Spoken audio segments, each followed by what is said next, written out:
Kelihatan muka Anda segar-segar. Anda semua datang tentunya sudah makan, minum, lalu sudah berolahraga juga mungkin tadi pagi. Ya, sehingga hari ini kelihatan muka Anda segar-segar dan siap untuk menerima pelajaran atau mengikuti proses pembelajaran pagi ini.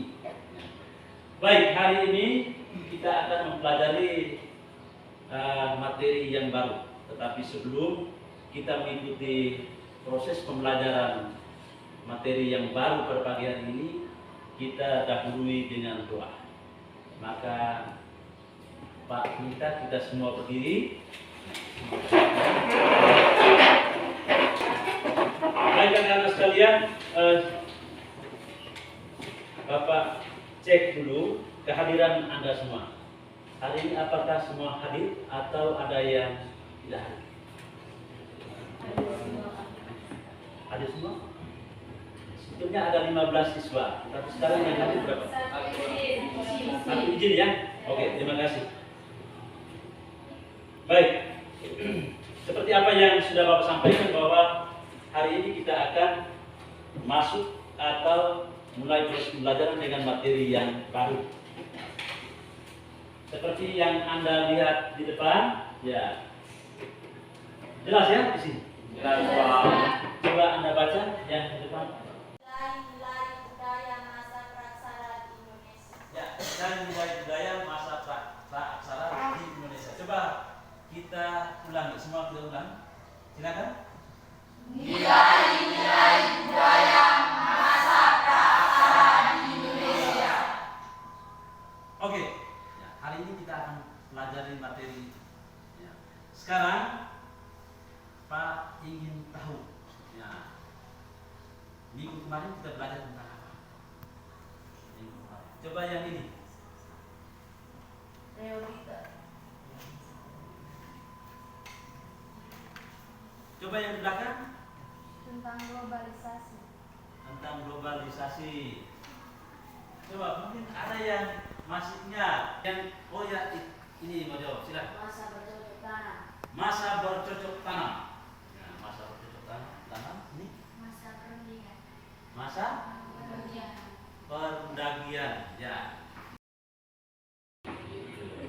Baik, tentu masih segar dalam ingatan kita. Tadi ada yang menyebutkan ya globalisasi. Ya ternyata itu sebelumnya. Ya. Berarti kita masih belum ingat. Ya. Misalkan supaya kita selalu mengingat materi-materi yang sudah kita pelajari sebelumnya, sehingga ketika misalnya ada evaluasi atau penilaian ya akhir semester kita masih bisa ingat. Itu maksudnya.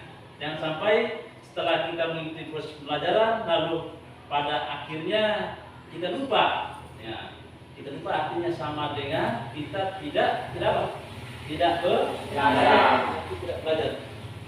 Baik, hari ini kita mempelajari tentang nilai-nilai budaya masa praksara di Indonesia.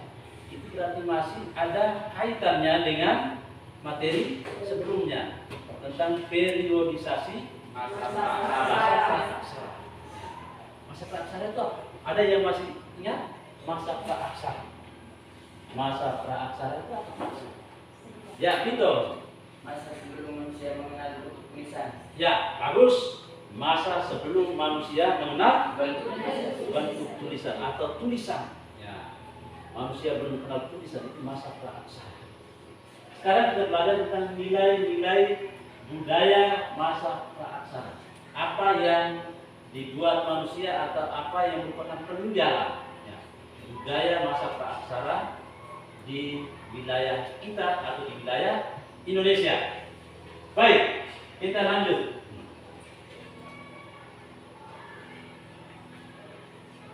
Untuk mempelajari ini, ya jadi hari ini kita pelajari materi yaitu nilai-nilai budaya masa praksara di Indonesia.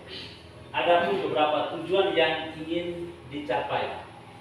Adalah kita ada 4 di sana, ya.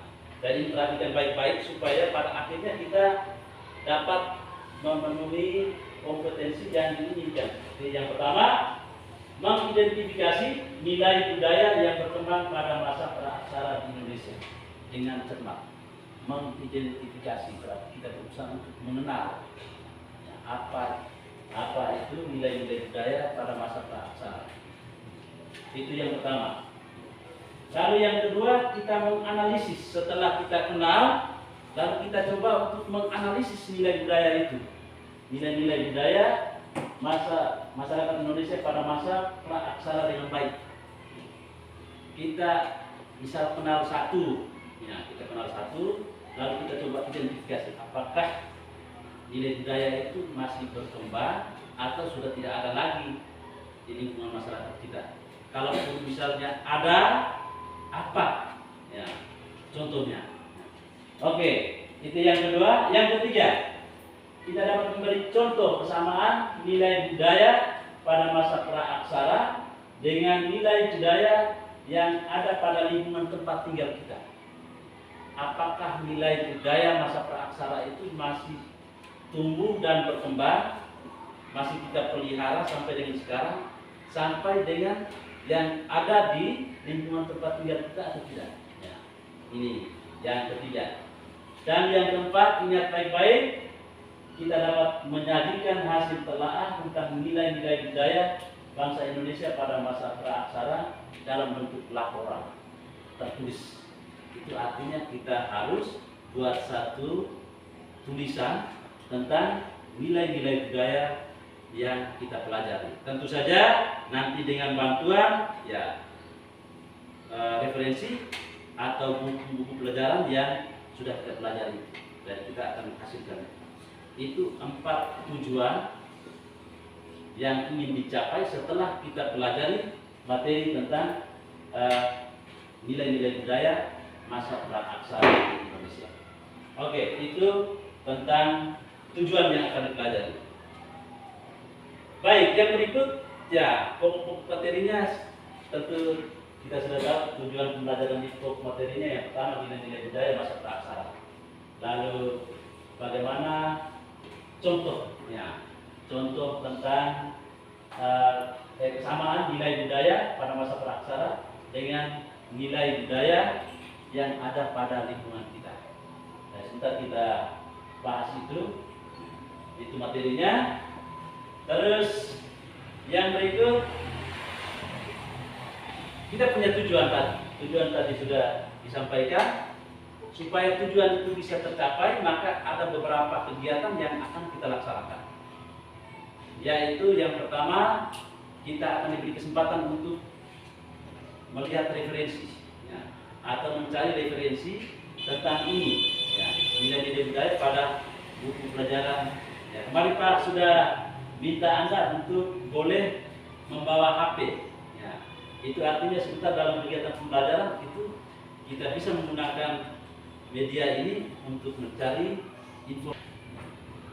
Baik, nilai religius ini kalau kita lihat dalam pengalaman hidup kita sehari-hari tentu ada juga, ya, ada juga dan nyata ada itu, real. Pada poin 1 dijelaskan memiliki kepercayaan adanya kekuatan gaib pada tempat-tempat tertentu. Pada tempat-tempat tertentu. Masih ingat itu kalau misalnya kita belajar tentang masyarakat praaksara, ya, tentang masyarakat praaksara, mereka memiliki kepercayaan yang orang sebut kurang lebih ada 2, yaitu animisme dan dinamisme. Masih ingat tidak? Masih ya? Animisme dan dinamisme. Ya. Mungkin ada yang masih ingat animisme itu apa? Animisme. Animisme. Silakan. Animisme itu apa? Ada yang masih ingat?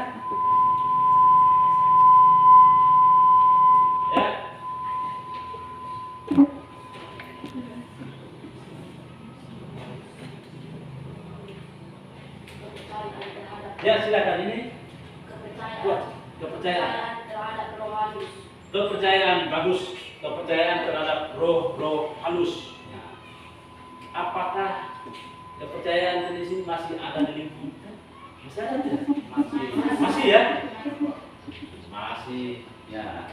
Kadang ya kita pergi ke hutan lalu orang tua kita mengatakan bahwa di sini ada sesuatu, di sana ada penjaganya. Ya, ini kepercayaan yang orang sebutnya apa tadi? Ya, animisme ya. Di situ ada roh halus. Ya, jangan coba dekat-dekat di sana, jangan potong kayu di situ.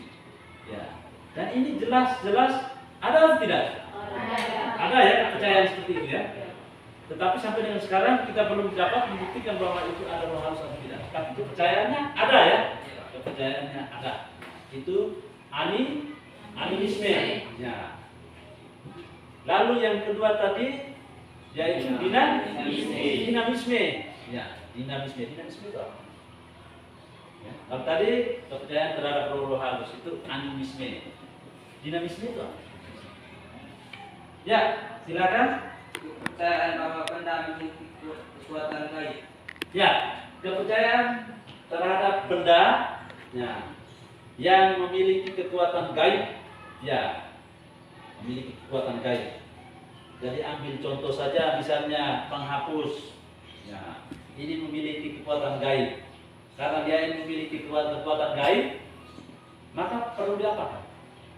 Ya, ya. Kalau misalnya benda itu memiliki kekuatan gaib, ini contoh penghapus. Ya, kalau penghapus ini memiliki kekuatan gaib, maka benda ini diapakan? Ya, apakah tiap hari kita lempar sana lempar sini? Ya, ya, dibuat apa? Dipuja, ya, dipuja. Apalagi yang lain? Ya, Vito, bagaimana? Dikeramatkan. Ya, dikeramatkan. Kalau dikeramatkan berarti kita bagaimana sikap kita terhadap benda itu? Ya, kalau dikeramatkan. Ini animisme dan dinamisme sudah. Ya, kita lanjut yang berikut.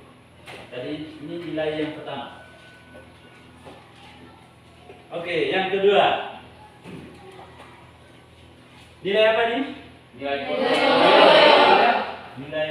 gotong royong. Nilai gotong royong. Kalau kita sebut gotong royong, misalnya di tempat tinggal gotong royong, apalagi manfaat dari gotong royong? Kerjaan yang berat menjadi ringan. Ya, itu. Kerjaan yang berat menjadi ringan. Ya, pekerjaan yang berat menjadi ringan. Ada lagi yang lain?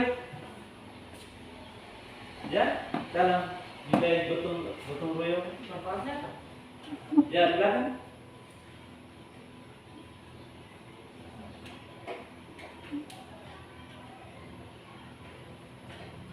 Coba masih banyak itu. Gotong royong manfaatnya ada lagi. Ini kalau dengan gotong royong, ya tadi kita sudah sebut manfaatnya. Ada lagi. Kuat sedikit. Mudah bagi kita untuk menyelesaikan suatu pekerjaan. Mudah bagi kita untuk kuat sedikit. Pak, tidak dengar. Mudah bagi kita untuk menyelesaikan suatu pekerjaan. Ya, mudah bagi kita untuk menyelesaikan suatu pekerjaan. Pekerjaan yang berat, ya bisa cepat terselesaikan. Yang berat, misalnya angkat meja ini kalau satu orang sendiri, ya berat tidak? Berat. Tapi kalau 4 orang, berat tidak? Tidak. Sudah siapkan buku-buku? Pekerjaan sudah ada ya? Ya. Sebentar Pak bagikan LKPD, lembar kerja saat ini. Nanti di situ ada beberapa gambar yang perlu Anda amati, lalu Anda selesaikan itu bersama teman dalam kelompok. Pada akhirnya nanti kita presentasikan. Sehingga sekarang Pak minta kalian untuk duduk berkelompok seperti yang sudah dibahas. Silakan. Kelompok 1, kelompok 2, kelompok 3 di sini. Kelompok 1 di sana, kelompok 2, kelompok 3.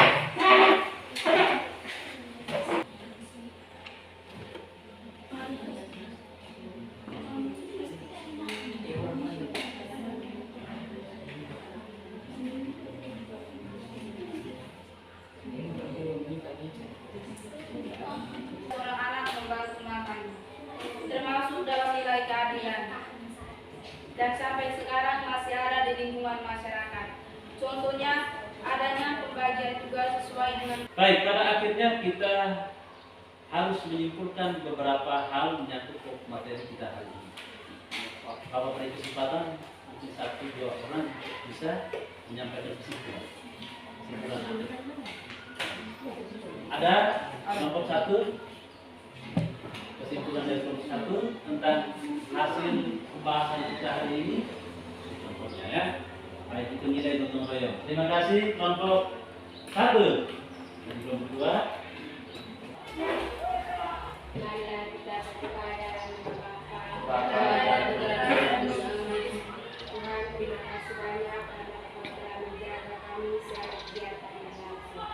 Sekarang kami beristirahat, Tuhan, sertailah dan jagalah kami di waktu istirahat.